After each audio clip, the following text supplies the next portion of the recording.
Howdy, folks. How you doing today? Thanks for joining me on this beautiful day in South Texas for this very valuable podcast on the subject uh, food as medicine, or we should say the ancient Ayurvedic proverb, let food be thy medicine. Now, a lot of people believe this. I mean, many people say, yeah, food has to be medicine. It makes sense. I mean, we're living off of food. Animals go eat, grasses when they're sick. Animals dig up roots when they're not feeling well. And so all through time, people have been having all types of plants to heal themselves. But it's often misunderstood in our modern times what this proverb means. And that's what I really want to focus on explaining today. Because the original proverb, of course, was in Sanskrit. So it's really a matter of the interpretation that is the problem of the original Sanskrit. Because we're interpreting it as food is medicine. But what is the original word? Its meaning is more broad than just food. Food in Ayurveda really means herbs, spices, and what we would call food to feed our body. The only difference is that what we call food is a little sweet, it's palatable, it's not too bitter, it's not too pungent, it's not repulsive, doesn't make you throw up, and you don't, it's not poisonous. And that's what we call food. It's like nutritional. It's good. I mean, we eat romaine lettuce because it's sweet and tasty, but we don't eat just every single grass out there growing. Unfortunately, there's dandelion growing out there and people don't eat it because it's bitter. But we know dandelion is a wonderful herb. See, so in Ayurveda, there's no distinction between spices, cumin, coriander, ginger, fennel, thyme, rosemary, sage, etc., and herbs. There's thousands and thousands of herbs. Every culture, South America has thousands of herbs. Chinese have thousands of herbs. Indians have thousands of herbs. There's just millions of plants all over the world. And even one plant can have 3 or 4 different herbs on it. You could have the leaves, you could have the mushrooms. I mean, the leaves, the bark, and the stem and the root. I mean, there's different parts can be used and have different effects. So even the same plant can have so-called different herbs. I mean, you could be having the stem of a plant and have one effect. You could have a root of a plant like dandelion root and have another effect. You could have dandelion leaf and have a slightly different effect. But first thing we have to accept is that when we talk about food as medicine, it's including spices and herbs. And this is where people make a mistake because they think, okay, I've got cancer, I'm going to heal myself with food. Then they do smoothies and juicing and eat better. And unfortunately, that's just not enough to reverse a serious health condition, particularly like a cancerous tumor that's now spreading all over your body. Food, what we call food, is not going to be enough. And this is where people fall short when they do self-treatment because they believe that just these, foods, eating well, smoothies, juicing is sufficient. But you're eating only a small portion of what Ayurveda would call food. You're only having the tasty ones. And these are not the strong ones that are going to kill cancer cells or clean out your liver or, remove your arthritis and some foods, like we could say bitter melon, they go both ways. Here, I think I got a tea here. Oh, let's thank our sponsor, herbmanteas.com, who's paying the bills here for this podcast and helping me out in other ways. Look at this tea, blood sugar tea by Herman Teas, lowers blood sugars. But look at the first ingredient is bitter melon. Now, bitter melon is a plant. I mean, people eat it. You can cook it. Gymnea sylvestre is kind of bitter and people don't eat it. But cinnamon, people use all the time. Fenugreek, people use all the time. So, here we're just using bitter melon dried. You can see it in there.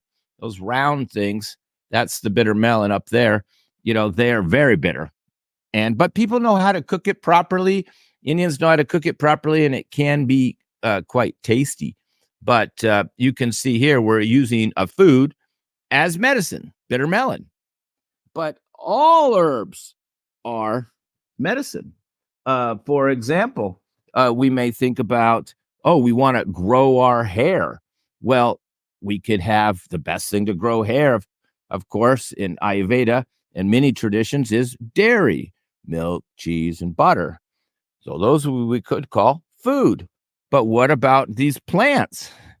Now, many of them, stinging nettle, you can cook and eat stinging nettle. Oat straw you can have. Rosemary is a spice, is kind of more not helping you grow hair, but just keeping the circulation good. And hibiscus too. And horsetail we know is packed with nutrients, particularly minerals and vitamin, calcium and minerals. And stinging nettle is probably one of the most nutritious herbs on the planet, which you can cook. It's just you have to steam it and it's hard to pick because it's stinging. So and of course these herbs are high in silicone and iron as well, and they help your nail growth and bone growth. So here again, we see the division between food and herbs there is no division. The difference is most of the herbs just don't taste good. But these are the ones that you want because they have the therapeutic value. You can't just eat the tasty foods and think you're going to even lose weight, even detox the liver. If you want to manage your blood sugar, all the herbs and the food should be bitter. And the last taste you want is sweet. You don't want sweet herbs and you don't want sweet foods to manage your blood sugar. So there's many examples of this where, the division between food and herbs is not very clear. Sometimes these foods can be used as herbs, and herbs prepared in the proper manner can be used as food. So if we still think of the Western division, okay, food, herbs, and spice, we know now that the proverb, let food as your medicine, means use all of them. Use the spices, use the herbs, and use the food. But for conversation purposes, we'll still divide them up. What is the difference? Well, spice generally is the tastiest of all of this category. They're even tastier than food. I mean, fennel, coriander, cumin. I mean, it tastes better than most foods, except maybe fruits, because they have a nice flavor. So these are really the best for taste, and they're helping with digestion. It's the spices, but they're not going to reverse many health conditions. Not going to take your health condition backwards. You're not going to reverse your kidney failure with spices. You're going to be having the herbs to reverse. And the food is really, unless you have a degenerative condition like degenerative bones, falling out hair, weakness, fatigue, low body fat, low muscle, low strength, dehydration, all of these type of degenerative conditions. Well, then food is what we call food, the yummy stuff, is going to be part of your medicine because you're degenerative. You have weak bones and your hair's falling out. So just herbs isn't enough.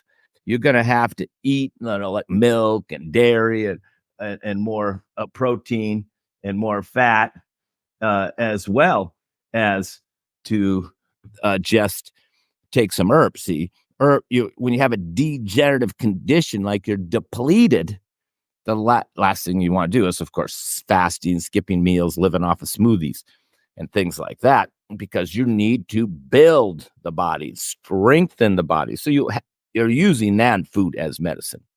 But most conditions, like say you have cholesterol, you may have to change the diet because maybe that's how you got the high cholesterol. The bad cholesterol is through, junk food, fast food, fried foods, etc., bad fats.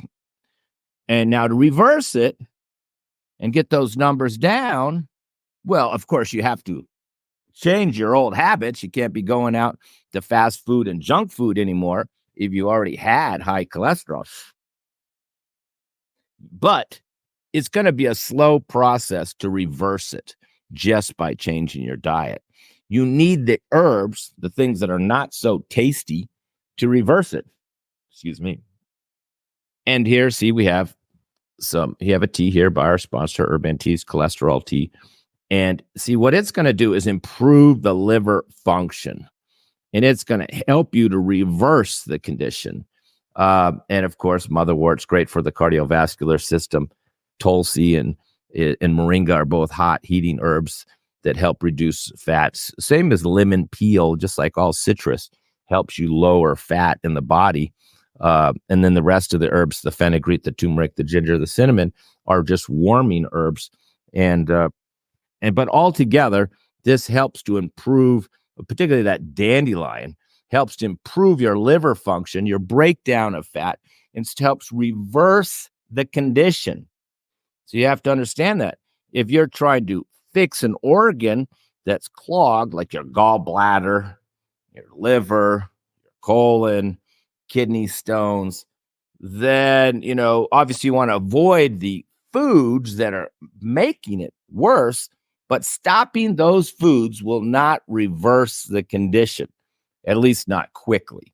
So say you stopped all of your fried food, bad fat habits, you give it 6 months or a year, and you're going to find that your numbers get better and your cholesterol gets numbers improved. But when you take the herbs, you can do it very fast. So the herbs are reversing the condition because the herbal formulas have actions, stimulating the liver, cleaning the liver, improving the kidney function, dissolving kidney stones, etc. Or in this case, Isaac tea, also from our sponsor, urbanteas.com. You can, this is made not just to boost your immunity, but if you're familiar with this Isaac tea, and this is my own version, that's why I call it plus. This formula is made to kill cancer cells. And guess what? It tastes terrible. I mean, you've ever had wormwood? It tastes terrible. Sheep shoro, which is a very strong anti-cancer herb known to kill cancer cells, it tastes terrible. I mean, basically, the tea is terrible tasting. Even when I sell it online on our website, it says, warning, the tea tastes bad. But what can you expect? You're trying to kill cancer cells. You think the tea is going to taste good? No. You probably got your cancer from eating too many sweet food, cookies, candy, and, tasty foods. So just like with high blood sugar, you're going to get bitter herbs to reverse that and to drop the blood sugar in your body and to stimulate your pancreas, stimulate your digestion, stimulate your liver. It's the bitter herbs. This, old saying that says, take your bitter medicine. That's what we're talking about here. Herbs are bitter, but they have actions, but you don't need to take them forever. You're not taking that tea to become strong and, have muscles. You're taking that tea, the acai tea, to kill cancer cells. That's its purpose. What food is going to do that? You don't have tasty, sweet, yummy foods that are going to do that. Nothing you put in your blender, your juicing, your smoothie is going to do much to kill cancer cells, with maybe the exception of moringa, but which has only recently become popular. And there are some mushrooms that help with immunity too, but most people are not taking them correctly. I've brought this up before in a past podcast, is that, mushrooms are now a current fad. And, but I will say, when you're shopping for mushrooms, first of all, I would only buy mushrooms from a Chinese person, Chinese herbalist. I wouldn't buy mushrooms from me. Now, if you notice on Urban Teas, I'm using reishi mushrooms, cordyceps mushrooms, but, limited, like my heart tonic. I have reishi mushrooms. I have a drinker's tea to detoxify the liver. I use reishi mushroom. I'm probably going to put a little reishi in my brain tea. Mushrooms are like the icing on the cake. You don't mix 5-6 mushrooms together and then have it with coffee and call it some type of adaptogen drink. Come on. Nobody mixes 5 or 6. Just one mushroom is enough. And usually they're like not taken by themselves. I lived in Taiwan for 4 or 5 years, and I had a lot of mushrooms. I never saw them in powder form. And I would never buy mushrooms in powder form. When I had them in Taiwan, where I studied Chinese medicine, we had them in wine. And of course, if you go to any Chinese doctor, even today, they're going to give you a big sack of herbs and big chunks all kind of chopped up, and you got to boil them decoction style and drink it 3 or 4 times a day. This is a typical Chinese medicine treatment. The herbalist, he throws in different herbs for all different conditions, puts it in a big bag. You buy the bag, you go home, you boil it in the morning, then you drink the tea during the day. Of course, there can be more sophistication to that, but that's the gist of it. But the mushrooms are always big chunks. You can see them in there. They're not in powder form, because anybody buying herbs doesn't like to buy it in powder form unless you're, like Ayurvedic herbs, you're using them in powder form. Particularly something like mushrooms, where there can be a lot of adulteration and there can be impurities. And it could, you want to see the mushroom. Then you can taste the mushroom and you can see, well, that's reishi, that's cordyceps, that's lion's mane. I can see it. It's not just like I got some powder and I don't know what I got. Or you mixing 5 mushrooms together and you for sure have no idea what you're doing. You don't even know what percent of each mushroom. Furthermore, while we're on this, I digress, but anyway, I'm on this mushroom side subject here. Somebody was asking me about it the other day. And basically, when you buy mushrooms, you don't want here's a few things you look for. Better just buy them whole. Or in a tea like in mine, where you can see the chunks of reishi mushroom in there. You could tell I didn't put in 50% reishi mushroom. You could tell it's only 10% because you can see not a lot of chunks, because reishi mushroom is expensive, particularly if you're buying certified organic, because we got to be very careful taking these reishi out of China because we can't really trust whether they're organic. So that's why I like to get my reishi out of Canada, where I think there's more reliability in the testing and things like that. So I'm getting my reishi mushrooms out of Canada, not out of China. Now, your little reishi mushroom package you're buying on social media, who knows where that comes from? I doubt it's even organic, not alone tested. And of course, all cheap herbs will come from China, and it won't be organic. But that's why quality is the name of the game, not just, I'm taking reishi mushrooms. The question is, what's the quality, how fresh it is, how pure it is. But again, of course, mushrooms have different parts. They have the mycelium, which is kind of like its root. They have the stem and they have the top. They call it like the flowering top. Now, of course, when I buy mushrooms, I only want the flowering top. I don't want the stem. And for sure, I don't want this mycelium root. But if you look at these products that people are selling online, it always says with mycelium. And this is what you don't want, because they grow it on rice and grains, and some of that's getting mixed in with it. And that's one reason they want to powder it, because they want to just throw the whole thing in and powder it. They don't want to just take the expensive part off the top, which is really all you want. You don't want the stem. You don't want the mycelium. You don't want some of the fragments of the rice that it's been growing on. But they don't. They just take the whole thing out, mycelium, which are like its roots, the stem, the top, the whole thing, and dry it and put it into a powder. So you're not even getting pure mushroom tops, which is all you really want. And even I've noticed, I was reading about some mushrooms, and they even say has mycelium, like it's some kind of good thing. Well, that's not what you want. You don't want the mycelium. And we don't know what percent is mycelium. Maybe these people, obviously, they know about mushrooms. They're growing them. So maybe they're taking the tops off, drying them, selling them to me and the people who know what they're doing.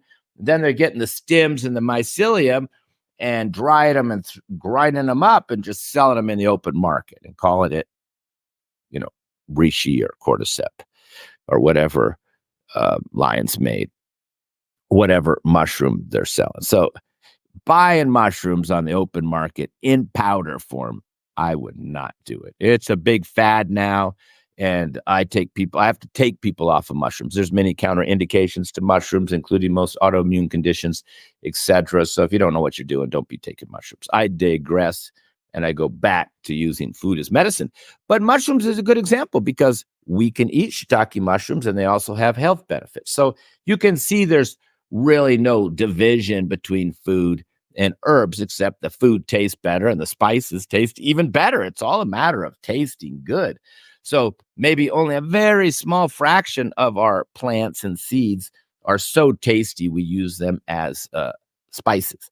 And then a little bit larger, but still a very small fraction of all the plants on the planet are used for food.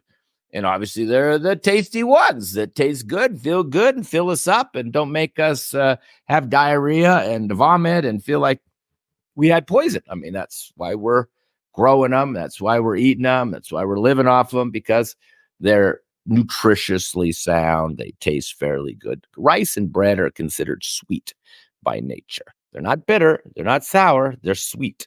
So, generally food is sweet. Herbs tend to be bitter, and spices tend to be more like pungent or warming, like cumin, coriander, ginger, black pepper, etc. They tend to be warming, and they're helping your digestion. So let me give you a few more examples of this blur between food and herbs. Here's is a good example, a product by, again, Hermantes. This is a building nutritional superfood for depletion, weakness, and low stamina. Basically a Vata person. But look, I've mixed what we would call food with herbs together. There's no distinction to me. Wheatgrass, truly like a superfood. I mean, super nutritious. Dasha Mula actually is 10 herbs. Dasha Mula, Mula means roots, and Dasha means 10. But basically, this is a very nutritional formula, Dasha Mula. Moringa, we talked about that earlier, used as an herb, also can be used as a food. Spirulina is, of course, super nutritious. We would call it more of a food than an herb, but, it's a big, it's a blurry line. And then we got ashwagandha in there, and we got beetroot powder in there, and cumin, cinnamon, ginger, and some kelp and licorice. So you can see basically there's foods, there's herbs, there's spices all mixed together in one nutritional superfood. There's no point to be taking these little tiny vitamins. I think people, how are you going to grow your bones, grow your muscles from taking little types of vitamins? Vitamin supplementation is really deceiving. You're thinking you're taking a little tiny calcium every day and you're going to grow your bones, your nails are going to become stronger. I see people all the time, and I said, oh, your nails are weak. That means your bones are degenerative. Your nails are splitting. That means your bones are weak. Your hair's falling out. That's the type of mineral deficiency. And, the doctor told you have low bone density. Oh, see, there you go.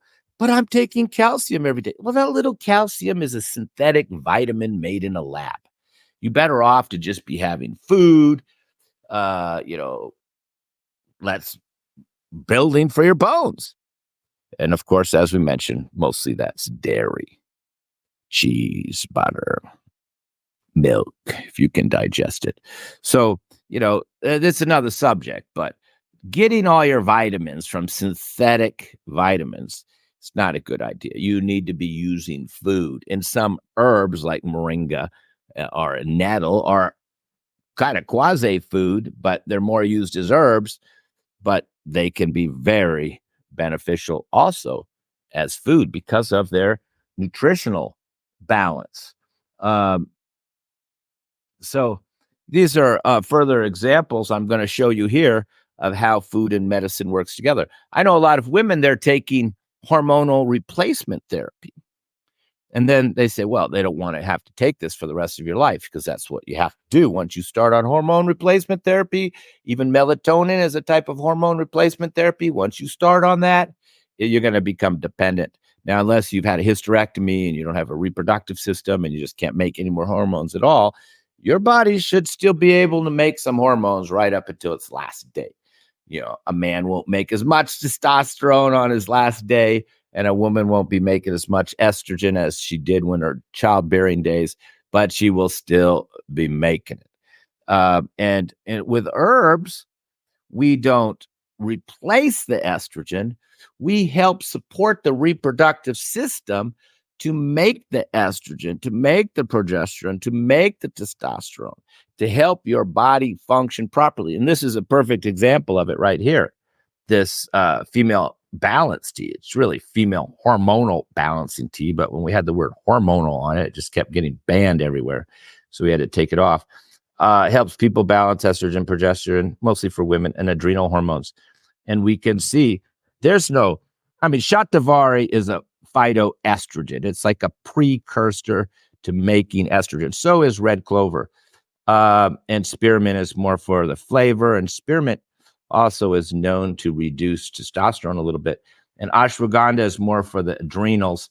Dong Quai, black cohosh, these are, of course, the key ones for helping a woman to balance her hormones. These have been used for thousands of years, particularly Dong Quai, Angelica. And Daminia is actually an aphrodisiac. Licorice is just another adaptogen, which helps all the herbs work better. And fennel is a little cooling and sweet because the female reproductive system needs to be cooling and sweet. Too much heat is a problem, and it just makes it taste good. So you can see, again, we're mixing the herbs with some spices, and some of those things like shatavari, you can eat it. It's just the root of the asparagus. I mean, technically you could eat it. It's very nutritional. So there's no division between the two. And here we're helping. Many women have benefited from that. Same with the hot flash tea. Their hot flashes go away. Their hormonal balance improves. But is there technically estrogen in those? No.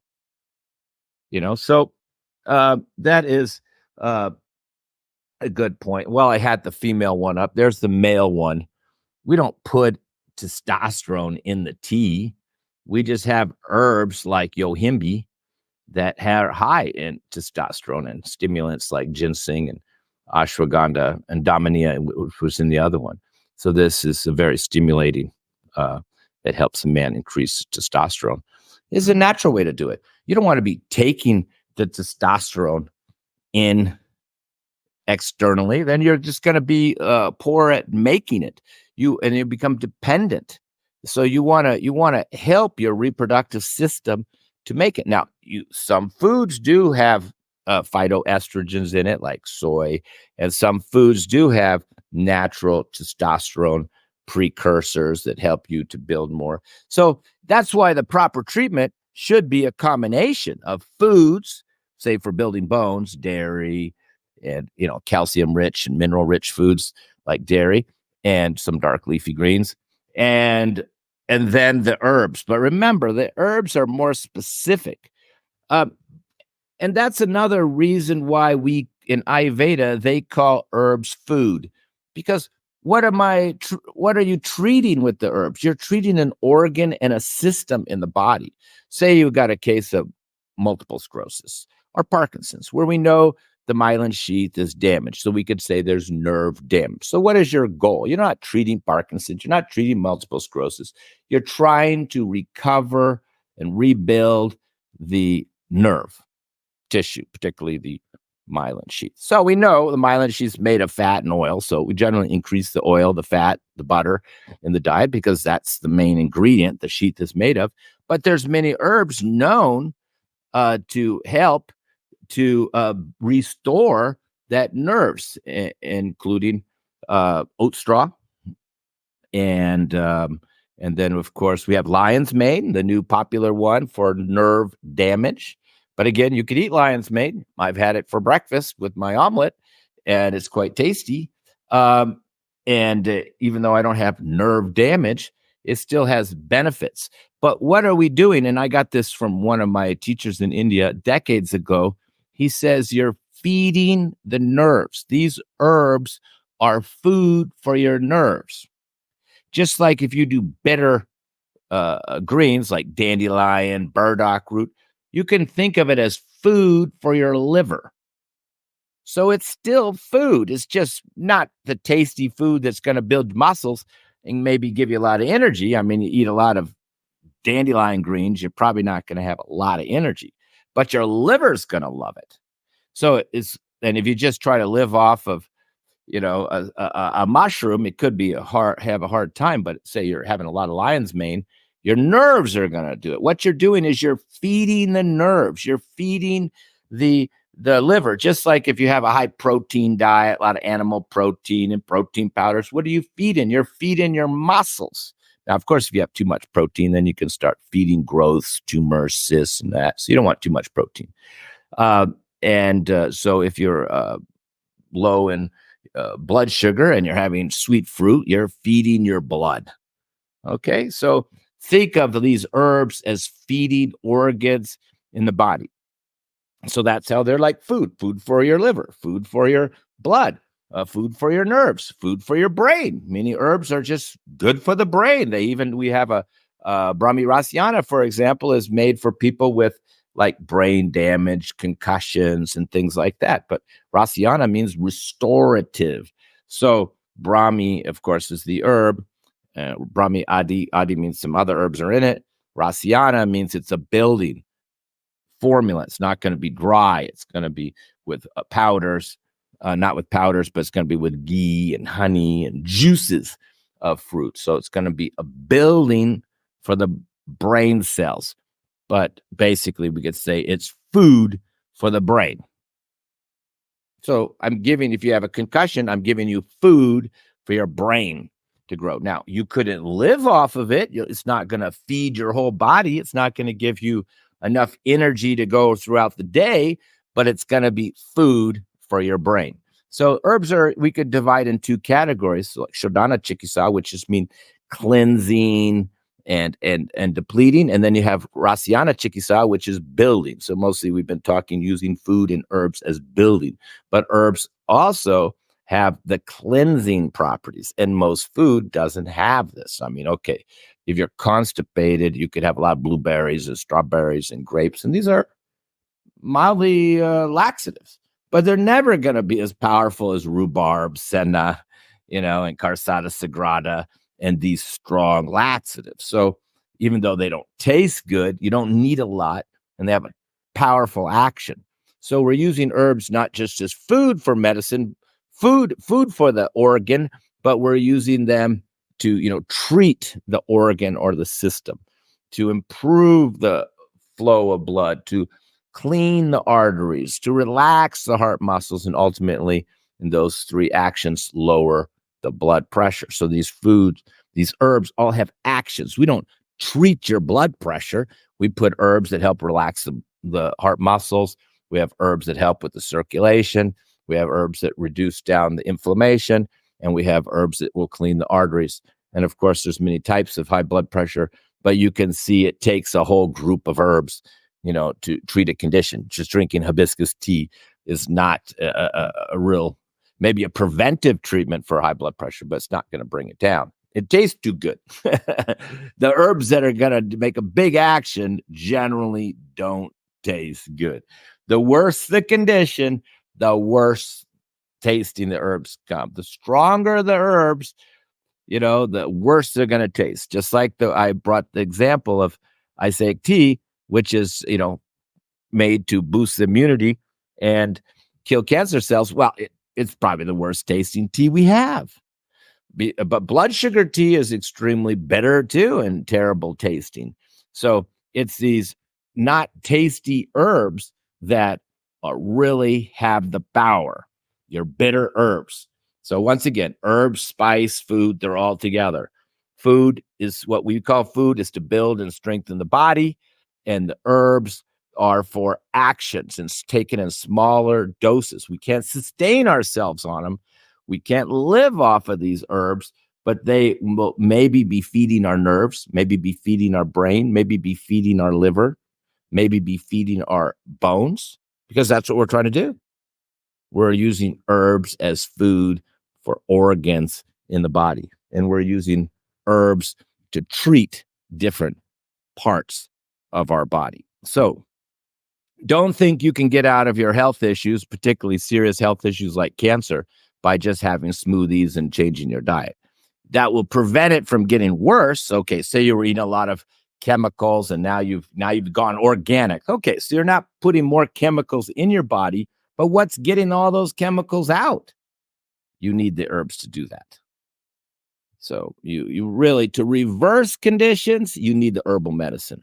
To prevent the conditions, like I'm taking care of almost 50 animals on my ranch, it's all nutrition, making sure they got the nutrition, all prevention. And that's always the best way to go is prevention. But unfortunately, in our society, we wait until the health issue comes, and then we delay until it's bad. and then we do the ER trip, and then we get serious. So at that point, these advanced stages, or we found out the medical world can't treat it. So of course we are under this impression that these conditions are untreatable, but they are treatable. But it maybe took you a few years to research, and then and discover, hey, this is treatable. People have treated this condition. Now you have to find somebody with the knowledge, somebody with the skill. A couple more years pass by until you come into me or another advanced herbalist, and now meanwhile the pathology it continued for your condition and has actually gotten worse. So really, prevention's the name of the game, particularly for animals. We just try to, give them good nutrition. And I still give my animals herbs all the time, because see my horse back there, I've given him a lot of herbs, particularly when he catches the cold or a flu or he's been constipated and stuff. So we just give him herbs, and the animals, they willingly accept them. They don't complain. They kind of have an intuitive sense that this bad tasting substance I put in their food is good for them. They have that intuitive knowledge. They're not thinking too much. They have trust in me. They have trust in nature. They have faith. And this is how they survive. Just like an animal, like a deer in the wild, in the springtime, they'll dig up the roots and start eating the roots, and this cleanses them out. So these animals are doing spring detoxes every spring, and nobody's having to tell them how valuable it is. But of course, they're living off the land, so they're only getting these new sprouts and roots. So, that's what they have to use to survive. They're not able to eat foods out of season like we can. And that's one reason they maintain their health. But anyway, I hope you understand the main gist of what I was teaching here today is that when we think of food as medicine, we're including spices, herbal remedies, and food. And you really need to apply all three. And you can see, if anybody, you or my patients, you can see I talk about spices to improve your digestion.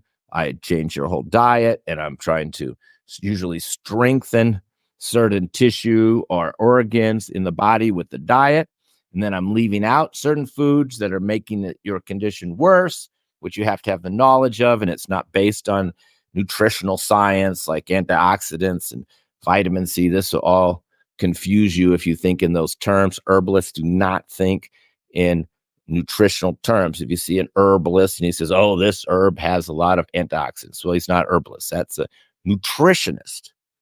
Now, sometimes we say, okay, nettle has a lot of vitamins and iron, but that's just so people can understand it. But we don't put it in there for that purpose, because we have to know how these herbs work, and we're not using nutrition as the guideline. But it's another subject. I think I could do a podcast on that subject. Actually, it's a good idea to talk about the limitations of nutrition.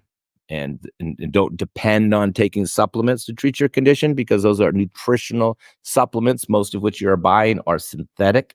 They're not even organic. And two, you're going to reverse the condition. You're going to need some probably bad tasting herbal medicine. It's not going to taste good. It's not going to be a little tiny capsule. You're going to have to consume larger amounts of herbs to reverse the condition you have. So first step is stop the habit that created it. Like, okay, say you have alcoholic liver. Well, you got to stop the drinking. But then what's going to improve that liver function? Well, no medication can do that. And even just changing your diet isn't going to do that. But herbs can do that. They can take cirrhosis of the liver and improve it. They can take fatty liver and reverse it. So you need the herbs for the reversal process. But you still need the food to keep yourself going. And you definitely don't want to be doing things that will make that condition worse. So that's all I'm doing with the diet. Just kind of keeping your dosha balanced, not making any new health problems, keeping you alive, keeping you going with a bunch of nutritional, from a nutritional point of view, the fat, carbohydrates, protein, all have fiber, all should be, suitable for you. And so you can keep going and take away anything that could aggravate your condition, make it worse, just like tomato sauces will make high blood pressure higher, fried foods will make your liver worse, and alcohol will make your alcoholic liver worse. All those have to be removed. but it's the herbs doing the heavy lifting that's reversing it back, which is why you only have to take them for a certain period of time. It may be 2 months, 3 months, 6 months, 1 year, but they are doing the job to reverse your condition. So if you're one of my patients and your condition is not completely resolved, don't stop the herbs halfway just because you don't have symptoms anymore. You got to keep going until that condition or that tissue or that organ or that system is working 100% properly. And unfortunately, I see a lot of my clients, their symptoms go away, no more chest pain, so they stop the heart herbs, but doesn't mean their blood pressure is under control. They stop the blood sugar herbs because they taste bad, but then the blood sugar creeps back up again because the pancreas and the insulin resistance process hasn't been resolved. A lot of clients stop the herbs too soon, and then you're not fully reversing the condition, and then you have the probability of that condition coming back. Okay, ladies and gentlemen, thank you very much. I wish you the best. It's a beautiful day outside. I'm going to go take care of my garden, check on my chickens, my horse, I don't have any goats anymore. I got doves. I got ducks and cats and my dog. And so some kittens. So I'm going to go take care of all of them. But particularly, I want to go work on my garden a little bit. So I'm going to let you go. I wish you all the best of health and happiness. And don't forget, you should subscribe to the podcast. So you're watching the live version, but you should subscribe to it. Okay. Thank you very much, ladies and gentlemen. I wish you the best of health and happiness. God bless you all.